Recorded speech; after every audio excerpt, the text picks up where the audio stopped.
దేశవ్యాప్తంగా neat paper leak వల్ల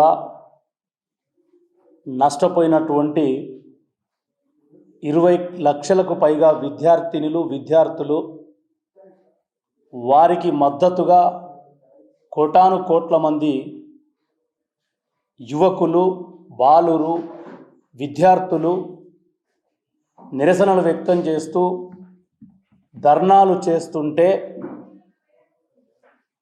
Mahabub Nagar parliament సభ్యురాలు శ్రీమతి డికే అరుణ గారు ఎక్కడున్నారని మేము అడుగుతా ఉన్నాము.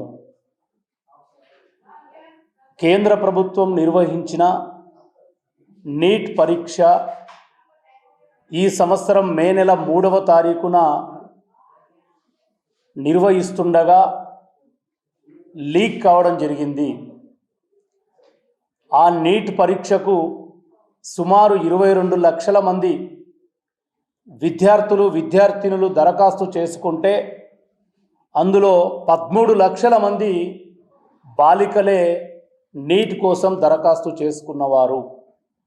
మరి ఆ నీట్ పరీక్ష పేపర్ లీక్ వల్ల వాళ్ళంతా కూడా దిక్కుతోచని పరిస్థితుల్లో ఇవాళ రోడ్లపైకి వచ్చి వారికి మద్దతుగా ప్రాంతాల భేదం లేకుండా ఉత్తర భారతమని, దక్షిణ భారతమని, పశ్చిమ భారతమని, దక్షిణ భారతమని, తూర్పు భారతమని ఎక్కడా తేడా లేకుండా దేశవ్యాప్తంగా కోటాను కోట్ల మంది విద్యార్థినులు, సామాజికవేత్తలు, యావత్తు సమాజం రోడ్లపైకి వచ్చి ఇవాళ ధర్మేంద్ర ప్రధాన్ గారిని రాజీనామా చేయాలని, మోడీ గారిని రాజీనామా చేయాలని రోడ్లెక్కితే వారికి జవాబు చెప్పాల్సినటువంటి బీజేపీ ప్రభుత్వం ముక్కు పచ్చలారని పిల్లల మీద పోలీసుల లాఠీలతో, పోలీసుల బూట్లతో, పోలీసుల బుల్లెట్లతో ఈరోజు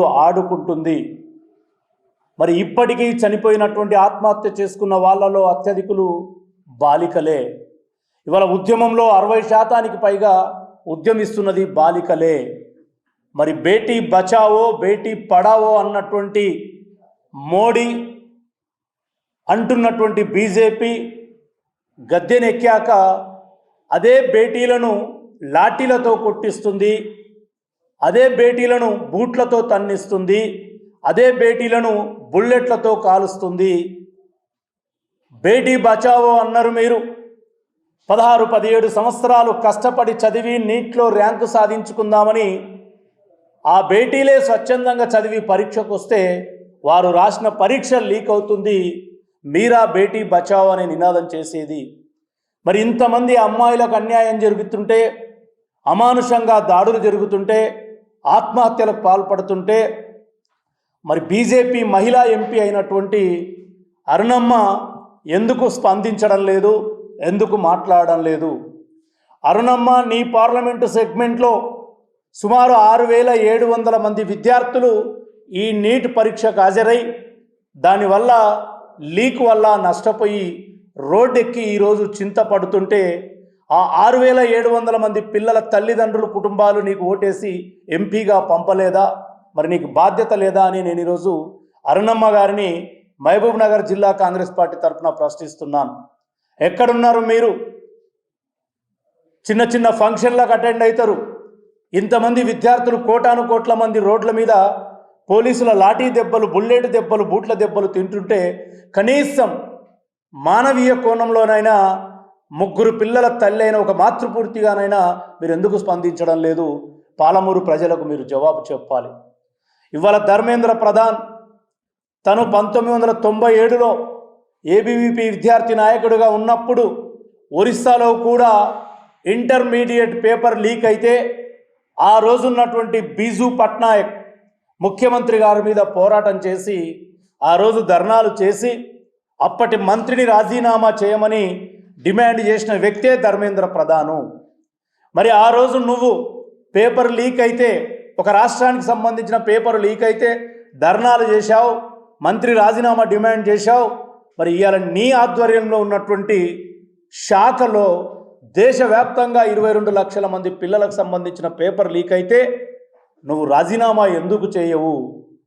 ధర్మం కోసం, న్యాయం కోసం అనే ధర్మేంద్ర ప్రధాన్, మరి ఇది ధర్మమా నీకు ఒకసారి నువ్వు ఆలోచన చెయ్యి. పైగా నీ రాజీనామా కోసం విద్యార్థులు డిమాండ్ చేస్తుంటే నువ్వు విలాసవంతమైనటువంటి భవనంలో ఉండి ఇవాళ విధ్వంసంగా విద్యార్థులపై దాడులు చేస్తున్నావు. నీకు ఇది సబబా అని చెప్పేసి ధర్మేంద్ర ప్రధాన్ గారిని అడుగుతా ఉన్నా. ఇవాళ అరుణమ్మ గారిని మహబూబ్నగర్ జిల్లా కాంగ్రెస్ పార్టీ తరఫున నేను సూటిగా ప్రశ్నిస్తున్నా. అమ్మా, ఇప్పటికైనా స్పందించండి. కోట్ల మంది పిల్లల కంటే మీకు ఇవాళ ఒక్క ఎంపీ అయిన ధర్మేంద్ర ప్రధానే ప్రధానంగా కనిపిస్తున్నాడా? అసమర్థుడిని ఇంటికి ఎందుకు పంపడం లేదు? ఒక ఎంపీగా నువ్వు అదే ప్రభుత్వంలో ఒక ఎంపీగా కొనసాగుతున్నావు అరుణమ్మ. మరి నీకు బాధ్యత లేదా? దీనిపై ఎందుకు నువ్వు నోరు మెదపడం లేదని మేము ఈ జిల్లా వాసులుగా మిమ్మల్ని భారతీయ జనతా పార్టీ ఎంపీవి కాబట్టి, అది ఈ మహబూబ్ నగర్ పార్లమెంటు నియోజకవర్గం నుంచి మీరు ఎంపీగా గెలిచారు కాబట్టి, అదే పార్లమెంటు పరిధిలో 6,700 మంది పిల్లలు పరీక్ష రాశారు కాబట్టి, ఆ పిల్లల తల్లిదండ్రులకు మీరు ఎంపీగా కొనసాగుతున్నారు కాబట్టే మిమ్మల్ని మేము ప్రశ్నిస్తున్నాం. ఇప్పటికైనా అరుణమ్మ, నీట్ విద్యార్థుల పట్ల పక్షాన నిలబడు, న్యాయం వైపు నిలబడు, ధర్మం వైపు నిలబడు, మీ విజ్ఞతను చూపించుకోమని జిల్లా కాంగ్రెస్ పార్టీ డిమాండ్ చేస్తూ ఇవాళ ధర్మేంద్ర ప్రధాన్ గారిని వెంటనే రాజీనామా చేయించాలి. ఇక మోడీ రాజీనామా చేస్తాడా లేదా అనేది మోడీకి విజ్ఞతకే వదిలిపెడుతూ ఉన్నాం. కాబట్టి పిల్లల తరపున ఇవాళ కాంగ్రెస్ పార్టీ జాతీయ స్థాయిలో పోరాటం చేస్తూ ఉంది. మొన్ననే మేము జిల్లా హెడ్ క్వార్టర్లో మా డీసీసీ అధ్యక్షుల పిలుపు మేరకు ప్రోగ్రాం చేశాం. ఇవాళ కూడా డీసీసీ ఆధ్వర్యంలో కార్యాచరణ కూడా మేము రూపొందించబోతా ఉన్నాం. Thank you.